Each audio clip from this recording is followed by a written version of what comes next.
Nos toca neurofármacos y neurofármacos vamos a precisar varios datos importantísimos. Vamos a obviar conceptos que después se va a revisar en la parte clínica. Vamos a centrarnos básicamente en mecanismo de acción, indicación de los neurofármacos y vamos a tratar aquellos que sean justamente aquellos que hemos escogido, precisarlos bien para que no tenga que extenderse mucho a la parte clínica, que es donde van a evaluar básicamente, ¿no?, toda la parte nosológica de este capítulo de neurología que es tan extenso a veces, ¿no? Entonces, en neurofarmacología vamos a empezar por la ansiolisis. La ansiolisis empieza básicamente, hablamos de las benzodiazepinas, y en este cuadro, pongan la atención, vamos a ver cosas interesantes. Este es un cuadro clásico, de las benzodiazepinas más usadas. Tenemos el alprazolam, clásicamente, ¿no?, el alprazolam, y miren ustedes la vida media, 6 a 20 horas. 6 a 20 horas significa una vida intermedia de benzodiazepinas. O sea, con eso vamos adelantando. Existen las benzodiazepinas de acción corta, las benzodiazepinas de acción intermedia, que es de 6 a 20 horas, y las de acción larga, que son mayores de 20 horas. Entonces, ¿quiénes acá están más de 20 horas? Clonazepam y diazepam, ¿no? Estos dos, ¿no? Estos dos, clona y diazepam, están con vida media larga. Ahorita vamos a hacer un cuadrito, solo quiero que vean ustedes, y como el lorazepam, importantísimo hoy en día en el manejo del estatus convulsivo y la convulsión, la crisis convulsiva, tiene vida también intermedia, Entonces, vamos a decir nosotros que más de 20 horas es una vida media larga. Entre 6 y 20 horas es una vida media intermedia, y menos de 6 horas esto va a ser una vida media corta. Y entonces diremos que las benzodiazepinas tienen, y después los vamos a abundar un poco más, tienen 5 funciones principales que no debemos olvidar. La ansiolisis, que es la más importante y siempre es la pregunta de examen. Ansiolisis es la más importante de todas, quizás, ¿no? La hipnosis, que es la otra gran indicación, ¿no?, que muchas veces existen medicamentos que tienen una acción netamente hipnótica, como la clopizona, como el solpidem, la sopiclona, que vamos a ver ahora. Después existe la función anticonvulsivante, la acción miorelajante, que es importantísima, ¿no?, la acción miorelajante, ¿no?, y la sedación, ¿ya?, ¿no?, que no es lo mismo que la hipnosis, ¿no? Uno puede estar sedado pero no dormido. Entonces, esa es la sedación, ¿no? Y estas son las cinco funciones fundamentales que cumplen, bien definidas, que cumplen las benzodiazepinas. Entonces, en base a ellas, especialmente en base a las dos primeras, uno diría cuáles son realmente más ansiolíticos y cuáles son netamente hipnóticos. Y acá vamos a hacer esa diferenciación mejor. Entonces, cuando uno dice ansiolisis, los ansiolíticos, la madre de todos ellos es el diazepam. Y el diazepam es uno de los que tiene vida media más larga. El diazepam va entre 20 y 50 horas. Y va mucho de este rango se va a mover en función de la función hepática del paciente. O sea, hay pacientes donde el diazepam puede estar 3 días, ¿no? Hay pacientes donde va a estar 20 horas exactamente, ¿no? Entonces, el diazepam tiene una vida media larga, al igual que el clonazepam, que hoy en día se usa muchísimos y que fundamentalmente tiene ansiolisis. El diazepam, así como cuando veamos AINES, en el caso de la aspirina, tiene todas las funciones. O sea, hay ansiolisis, cumple función hipnótica, sedante, es el gran miorelajante de todos ellos en realidad, y produce sedación. Pero el diazepam tiene el efecto de esta vida media que es bastante larga. Y en la ansiolisis están la gran mayoría con vida media intermedia. Está específicamente el alprazolam, que mucho les gusta, ¿no? Mucho les gusta hoy en día a la población, es el alprazolam uno de los más usados, Ustedes dirán de repente que lo que voy a decir suena feo, pero hay una predilección quizás de uso de alprazolam entre mujeres y tiene una explicación lógica, porque el alprazolam se le dio mucha indicación porque es el medicamento de elección, vamos viendo elecciones, en el síndrome premenstrual. Entonces, en el síndrome premenstrual, ya desde los años 70 se comenzó a usar el alprazolam, hasta el día de hoy sigue siendo una indicación del síndrome premenstrual utilizar alprazolam, y obviamente síndrome premenstrual no tenemos nosotros, ¿no? Entonces, es por eso que la mujer siempre usó más alprazolam que el varón. Y esto quedó ya después como una costumbre para otras indicaciones. Entonces el alprazolam se usa muchísimo hoy en día. Dentro de este grupo de ansiolíticos intermedios está el bromazepam, ¿no? El bromazepam también muy usado también. Están también el ketazolam y el lorazepam. El lorazepam, que es importantísimo, ¿no? Hoy en día, porque el lorazepam tiene esa indicación precisa de anticonvulsivante en las crisis. Ojo que la anticonvulsión que hace la benzodiazepinas es de la crisis aguda y del estatus, pero no del mantenimiento, ¿ok? El mantenimiento lo vamos a ver y en el grupo ya específico de anticonvulsivantes o antiepilépticos, que vamos a verlo al final de la media tarde de hoy, ¿no? Y aquí también está el ketazolam,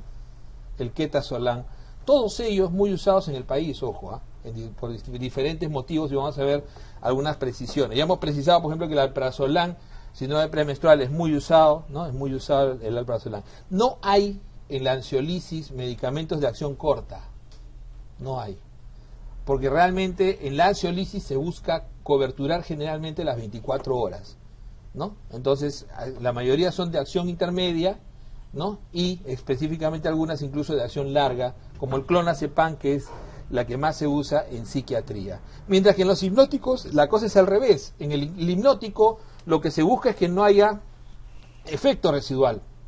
¿Qué es el efecto residual? Es el efecto, después de buscar el efecto objetivo, que sería hipnosis, el paciente queda con una sedación al día siguiente de haber usado un hipnótico, como puede ser, por ejemplo, el azopiclona o el solpidem, el midazolam, que son los medicamentos de acción corta hipnóticos. En primer lugar, vamos a colocar el midazolam. El midazolam, vamos viendo indicaciones, que las vamos a repetir, porque eso es preciso, eso es lo que más se pregunta. El midazolam tiene vida media bastante corta, 1.5 a 3 horas, y es el medicamento de elección como inductor anestésico. Y también es el medicamento de elección para hipnosis en los procedimientos invasivos que se hacen en diferentes especialidades, ¿no? Entonces, cuando ustedes manejen, especialmente aquellos que van a hacer gastro, midazolam es básico para todos los procedimientos que van a hacer, ¿no? Para el neumólogo igual, para la broncofiloscopía, etcétera, incluyendo los otorrinos, ¿no? O sea, generalmente los procedimientos para la sedación inmediata, o sea, para la hipnosis rápida y manejo sencillo, porque es una hipnosis de rápida reversión. Entonces se usa el midazolam. Mientras que para el paciente que uno quiere el sueño más consistente en la noche, hoy en día uno de los que más usados es el solpidem. El solpidem, que está como el hipnótico de elección en geriatría, por la Academia Americana de Geriatras, es el que más se usa en ancianos. Está la azopiclona, que también es excelente, le gusta mucho esto a los psiquiatras, la azopiclona, y el triazolam. Todos ellos menores de 6 horas de vida media. Entonces ustedes dirán, ¿y habrá medicamentos, habrá algún medicamento hipnótico largo? Sí hay. Es raro usarlo en la práctica clínica diaria, pero lo usan los psiquiatras para lo que son las curas de sueño, y es el flurazepam, ¿no? El flurazepam es un hipnótico que tiene una vida media bastante larga, ¿no? El flurazepam, y que mantiene al paciente en hipnosis casi las 24 horas, ¿ok?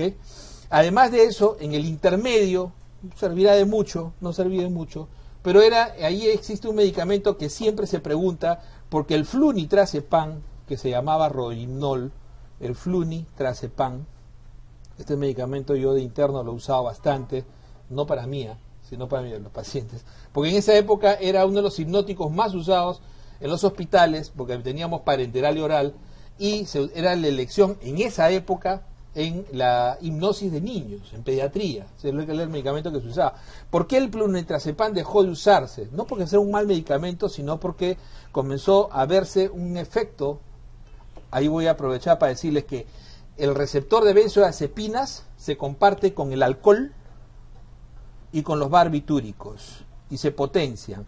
Entonces el flunitrazepam se combinaba con alcohol, o se combina con alcohol, es muy usado como droga hoy en día ilegal, y se combina con alcohol y produce, además de ciertos efectos de las mismas benzodiazepinas, ¿no? Produce psicodelia y alucinaciones. Entonces por eso es que el flunitrazepam salió prácticamente de casi todos los mercados legales, pero hoy en día se produce para mercados ilegales, ¿no? Es una droga muy usada en Europa, combinado con alcohol, el rohypnol o el flunitrazepam, y es característico saberlo porque no sé por qué, pero siempre se pregunta respecto al flunitrazepam, que está categorizado entre los hipnóticos intermedios, ¿ok? Entre los hipnóticos intermedios. Lo interesante, como hemos visto, miren ustedes, está el diazepam, están todos estos, y lo interesante acá es el mecanismo de acción, que el mecanismo de acción es que son moduladores alostéricos. ¿Qué significa eso? Un modulador alostérico tiene un efecto no directo sobre el receptor. Acá está el receptor, ¿no? Tenemos el receptor, y el modulador alostérico es que el fármaco se adosa cerca al receptor y ejerce un efecto sobre el receptor de tipo bioquímico, pero no ocupa el espacio físico del receptor. Ese es un modulador alostérico, ¿ok? Entonces, incluso por eso que permite con mucha facilidad que sea ocupado por el alcohol y los barbitúricos usados concomitantemente. Entonces es un modulador alostérico, ¿no? GABAérgico, y que permite un mayor flujo del cloro, por eso que el receptor está en el canal de cloro. Entonces permite un mayor flujo de cloro y eso permite una mayor actividad GABAérgica. Acordémonos que la actividad GABAérgica es controladora. Cuando la actividad GABAérgica se pierde o se desordena, generalmente ¿qué se produce? Convulsión. Por eso es que en general casi todas las benzodiazepinas tienen cierto efecto, algunos muy potente, efecto anticonvulsivo, controlador de este canal. Entonces es importantísimo tenerlo en cuenta. Entonces ahí vamos viendo por qué es de elección en este grupo. En su fármaco, entonces es un modulador, como decíamos, alostérico. Ahí lo vimos en la primera clase, lo que eran los receptores alostéricos, que, o sea, los efectos alostéricos en un receptor es un efecto a distancia, no es un efecto directo sobre el receptor, que es importante. En la farmacocinética hay que tener en cuenta que este grupo, la mayor parte son orales y muy pocos son parenterales. En parenteral tenemos fundamentalmente ¿quién? Tenemos en parenteral al diazepam, lorazepam y midazolam fundamentalmente, y tienen muy buena biodisponibilidad, ¿no? Muy buena biodisponibilidad, especialmente rápida acción, incluso 15 a 30 minutos de acción tomándolo por vía oral, como por ejemplo el diazepam, el alprazolam, el lorazepam, ¿no? Son los que tienen más rápida acción. O sea, diazepam, ¿no? Alprazolam, ¿no? Tienen rápida acción tomados por vía oral. Su distribución también es excelente y pasan la barrera hematoencefálica muy bien al mismo tiempo que la placentaria. Y esto le da sus dos primeras contraindicaciones. Contraindicado por ello en gestación y contraindicado por ello en lactancia. ¿Ok? Está contraindicado en gestación y lactancia fundamentalmente. Como decíamos, muy buena distribución, amplia distribución, ¿no? Y además de eso tiene un metabolismo netamente hepático, fundamentalmente mediado por la citocromo P3A4, ¿no? La 3A4, que es la subfamilia del P450 que nosotros siempre mencionábamos, que metaboliza casi el 60% de los fármacos que usamos comúnmente, ¿no? El 3A4, vamos a ver la importancia que tiene en este sentido. Existe algunos de ellos que su metabolismo hepático de primer paso es pobre y fundamentalmente tienen un metabolismo de segundo paso. Este es el metabolismo de citocromo es un metabolismo de primer paso, ¿no es cierto? El metabolismo de segundo paso ya es la transformación definitiva del fármaco para hacerlo generalmente no activo, glucoronización, acetilación. Y estos fármacos, hay un grupo de ellos que no tiene efecto de primer paso y no tiene metabolitos activos. Y al no tener metabolitos activos son muy útiles en el paciente que tenga insuficiencia hepática. Entonces, en el paciente que tiene insuficiencia hepática, en el paciente que tiene falla hepática, por ejemplo, son de elección utilizar el lorazepam. Entonces, definitivamente uno puede utilizar diazepam o lorazepam en una convulsión, pero si sabemos que el paciente es cirrótico, si sabemos que el paciente tiene falla hepática, obviamente deberemos escoger lorazepam. Entonces, lorazepam, oxazepam y temazepam, que son menos usados, ¿no? Oxazepam y temazepam, ¿no? Son menos usados. Ellos no tienen metabolitos activos y por eso que son de elección en insuficiencia hepática, y eso es fundamental, eso tener siempre en cuenta en estos pacientes. Entonces, sus efectos fundamentalmente son estos, ¿no? Ansiolisis, hipnosis, anticonvulsión, ¿no? Miorelajación y sedación. Pero vamos a ver cómo es las indicaciones son más precisas a veces, y cuál sería la indicación número 1 de este grupo, la ansiolisis. O sea, lo primero es, la primera indicación, que siempre es motivo de pregunta, es el tratamiento de la ansiedad, y el tratamiento del síndrome ansioso depresivo, incluso a veces combinado con antidepresivos, aunque eso parezca contraproducente. Los trastornos disociativos también son, trastornos disociativos conversivos, también son de elección, especialmente el bromazepam. En los trastornos disociativos o conversivos, que también se llaman a veces.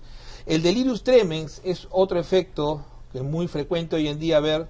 No es el delirium tremens, no es la cerveza esta belga, por si acaso. Es cuando uno deja más bien la cerveza.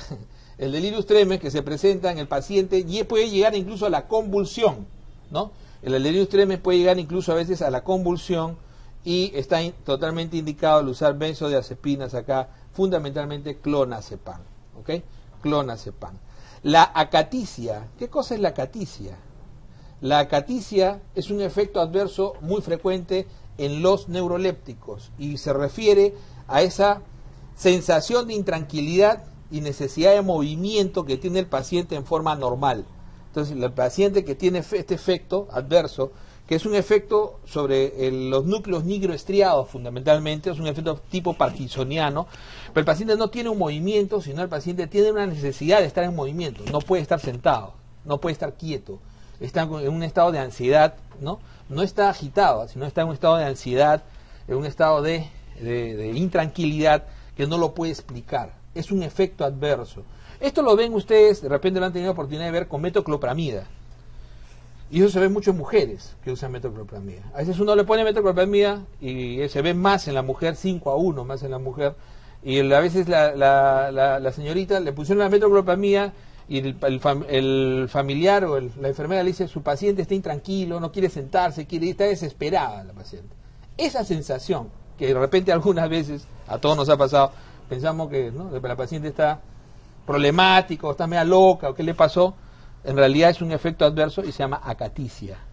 La acaticia es un efecto adverso de los neurolépticos. La metoclopramida es un neuroléptico. Es un neuroléptico. Entonces, produce ¿y qué es lo que tienen que hacer ahí? Calmar la acaticia con benzodiazepinas, clonazepam, ¿ok? Se usa clona en estos pacientes. Los bipolares, aunque uno diría, y lo vamos a ver ahora, uno puede decir que el bipolar debería, obviamente, el manejo de elección es litio, pero el litio no funciona inmediatamente. O sea, en la etapa aguda uno tiene que calmar al bipolar utilizando generalmente benzodiazepinas y muchas veces combinados con inhibidores de recaptación de serotonina, o sea, con antidepresivos en los bipolares. Entonces, eso es importantísimo. Los pacientes que tienen espasmos y contracturas musculares, miren que espasmos musculares hoy en día es un síntoma muy frecuente en los pacientes con enfermedades neurodegenerativas y los pacientes postrados, ¿no? Y muchas veces el dolor o la intranquilidad o la quejido que tiene, o la queja que tienen estos pacientes es por eso, porque no se alivia las contracturas, y el manejo de elección acá, igual es en las contracturas musculares, es utilizar benzodiazepinas, fundamentalmente diazepam. Diazepam es de elección siempre en miorelajación. El miorelajación es diazepam. Y como decíamos, el síndrome premenstrual, hasta el día de hoy desde que se utilizó el alprazolam, sigue siendo la elección, ¿no es cierto? Entonces vamos a las más interesantes. Crisis convulsiva. Entonces, cuando el paciente tiene su crisis convulsiva, uno no va a usar antiepilépticos clásicos, ¿no? Podría utilizarlos, pero fundamentalmente en la crisis convulsiva aguda, el paciente va a utilizar o diazepam o de elección lorazepam. ¿Ok? Lorazepam o diazepam de elección. Y en la estatus convulsivo uno puede usar lorazepam y ahí sí ya tiene indicación el uso de fenitoína como una opción, ¿no? Para el paciente que tiene estatus convulsivo. Incluso midazolam se puede utilizar en algunos estatus convulsivos, ¿no? Pero en la crisis convulsiva fundamentalmente diazepam y lorazepam es la indicación. Entonces esto es fundamentalmente los trastornos que uno tiene que manejar con estos pacientes, ¿no? Con estos pacientes se maneja. Y los efectos adversos, fundamentalmente el efecto adverso más importante está en relación a un efecto, que es la sedación. Entonces, el efecto adverso más importante es la hipersedación. Es el más importante porque es el más frecuente. Es el más frecuente, pero no es el más grave, porque la hipersedación puede dar paso a un estado ¿no? A un estado confusional. Generalmente un estado confusional, el paciente puede tener alteración de la marcha, puede tener incluso alteración, ¿no? De la bipedestación, el paciente puede estar disártrico, puede tener problemas de amnesia anterógrada, ¿no? Suele tener amnesia anterógrada. O sea, no es una hipersedación, solamente es una cosa de decir, el paciente tiene varios trastornos cognitivos, pero el paciente puede tener disminución de la frecuencia respiratoria y puede ir hacia la hipopnea y a la apnea y hacer depresión respiratoria.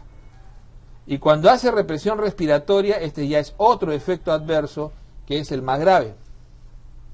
Entonces las preguntas clásicas son, en benzodiazepinas, ¿cuál es el efecto adverso más frecuente? Hipersedación. ¿Cuál es el efecto adverso más grave? Depresión respiratoria. Entonces el paciente puede ir a la depresión respiratoria definitivamente. Entonces, esto para que quede claro cómo es fundamentalmente estos son los dos grandes efectos. Existe también el efecto adverso de la tolerancia, ¿no? Con dependencia. Entonces el paciente comienza a hacer tolerancia, requiere más dosis y hace dependencia. Este también es un efecto adverso importante. Entonces se ha visto mucho con alprazolam, ¿no? Fundamentalmente, y bromazepam, que son los que hacen mucho mayor dependencia de todos los benzodiazepinas. Se ven mucho menos con clonazepam.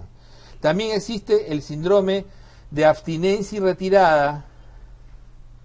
Se ve mucho en pacientes mayores, donde uno a veces descubre que el paciente mayor toma con mucha frecuencia alprazolam y uno le quita en forma brusca. Nunca hay que hacer eso, ¿no? Entonces el paciente tiene que tener una medicación alternativa para poder ir retirando progresivamente, y los pacientes pueden hacer exacerbaciones de ansiedad muy intensos. En el síndrome de abstinencia retirada hacen una exacerbación, ¿no? ¿No? De la ansiedad y permanecen a veces en insomnio permanente.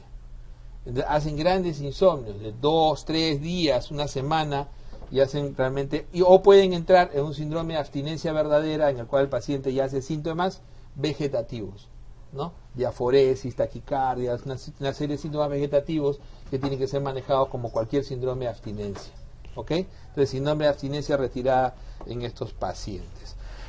Este grupo tiene contraindicaciones también precisas. Habíamos dicho ya las dos primeras, ¿no? Contraindicaciones absolutas, o sea, no gestación, no lactancia, pero tiene otras menos frecuentes, pero que está asociado a miastenia gravis, por ejemplo. Puede producir crisis miasténica, entonces está contraindicado en miastenia gravis, y otra enfermedad rara, la porfiria. En estas dos ahí puede provocar crisis de porfiria o crisis de miasténica. Y adicionalmente a esto, que es raro, si uno dice, ¿cuál es tu efecto más frecuente? Sedación, hipersedación.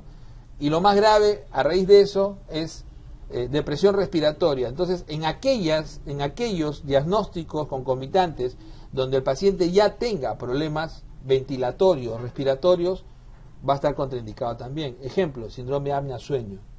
Entonces nunca se debe utilizar, ¿no? O se debe evitar utilizar en general en el síndrome de apnea-sueño, ¿no? En el síndrome de apnea-sueño se debe evitar utilizar benzodiazepinas. Otro que también hace este tipo de problemas con mucho ventilatorio fundamentalmente es el EPOC. También se debe evitar el uso en pacientes con EPOC, ¿no? Y un problema nuestro propio y que también es interesante es el mal de montaña agudo.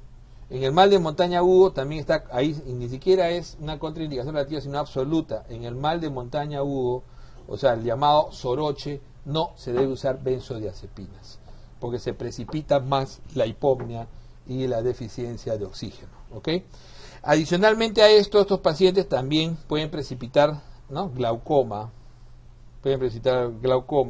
y hay que evitarlos también en los pacientes que tienen enfermedad renal, o sea, por acumulación, aunque la mayor parte de la excreción es biliar, y en los pacientes con enfermedad hepática, como habíamos dicho, fundamentalmente usar de preferencia en pacientes con enfermedad hepática lorazepam, ¿no? Lorazepam, temazepam, oxazepam, como los medicamentos que no tienen, pero ¿cuál es el motivo? No tienen metabolitos activos. O sea, eso también puede ser motivo de pregunta. O sea, ¿por qué lorazepam es de elección en pacientes hepáticos, en pacientes con insuficiencia hepática? Porque no tiene metabolitos activos. Ese es lo interesante de este concepto. La toxicidad. Acordémonos que los pacientes pueden tener toxicidad, y la toxicidad por exceso de dosis o por intento de suicidio. O sea, el paciente que hace dosis tóxicas, por lo general es un paciente que va a hacer miosis, hipopnea, apnea, paciente con profunda sedación. El antídoto es el flumazenilo. El flumazenilo, que se usa en forma parenteral, generalmente 0.5 gramos o 500 miligramos, ¿no? por dosis en ampolla. Generalmente no pasarlo en no menos de 5 minutos, nunca debe ser pasado rápido porque puede producir arritmias. La dosis tope es 3 gramos al día, ¿no? usados para poder revertir los efectos de las benzodiazepinas, ¿ok? Entonces, este es básicamente el concepto básico. Ay, se enganchó. Del uso de las benzodiazepinas, ¿no? Y las indicaciones fundamentales son de los fármacos más usados hoy en día, ¿no? De los neurofármacos más usados fundamentalmente. Entonces, la benzodiazepina.